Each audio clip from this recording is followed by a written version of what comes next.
بسم اللہ الرحمن الرحیم۔ السلام علیکم۔ زاویہ براق سے میں ہوں آپ کا میزبان بابر علی، اور ہمارے ساتھ آج موجود ہیں ڈاکٹر مفتی شعیب الرحمان صاحب۔ ان کو ویلکم بھی کہتے ہیں اور ان کا پہلا پروگرام ہے ہمارے ساتھ، اور مسائل کے اوپر آج ہم بات کرنا چاہ رہے ہیں۔ چلیے انہی سے بات کرتے ہیں۔ السلام علیکم سر۔ وعلیکم السلام۔ کیسے ہیں آپ سر؟ ٹھیک ہیں۔ ہمارا آج کا سوال ڈاکٹر صاحب یہ ہے کہ داڑھی رکھنے کا صحیح طریقہ قرآن اور حدیث کی روشنی میں اگر آپ ہمیں ہمارے ویورز کو بتا سکیں تو، چونکہ ہم نے دیکھا ہے آج کل فیشن چل رہا ہے، ہم 2020 میں ہیں اور ابھی 2021 سٹارٹ ہونے والا ہے، اور ہر سال داڑھی کے نئے طریقہ کار جو ہیں وہ جو ڈیزائن ہیں ان کو متعارف کروایا جاتا ہے، لیکن قرآن اور حدیث کیا کہتی ہے کہ کس طرح کی داڑھی رکھنا جائز ہے؟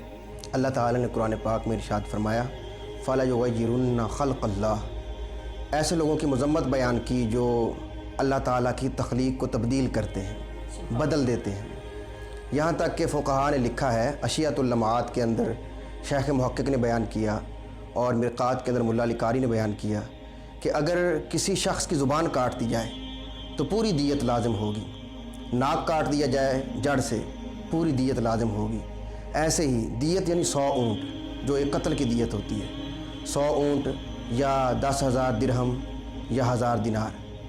اور اگر کسی نے کسی کی داڑھی مونڈ دی اس پر بھی پوری دیت لازم ہوگی، مونڈنے والے پر پوری دیت لازم ہوگی۔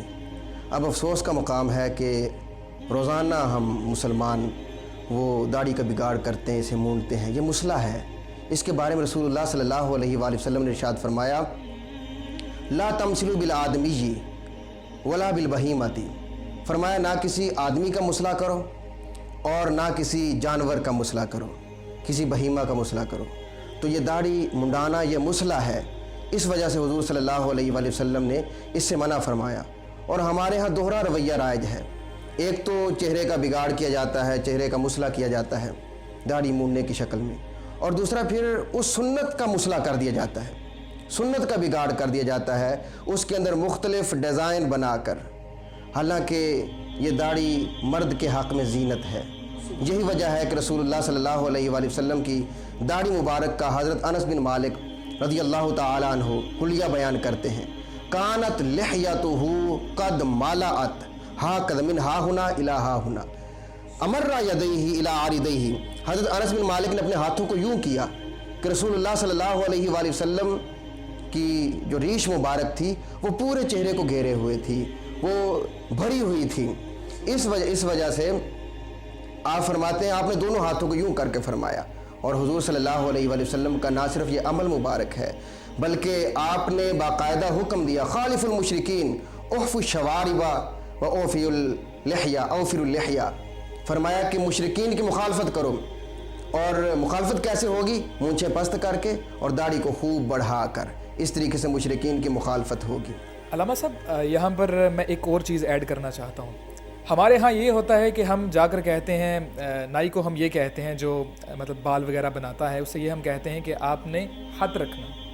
اب ہاتھ کے بھی نئے ڈیزائن آ چکے ہیں، کچھ ہاتھ ایسے ہیں جناب آپ نے یہ تھوڑی کے نیچے رکھنا ہے جی، یا یہ ایسے ہم نے ڈیزائن بنانے ہیں۔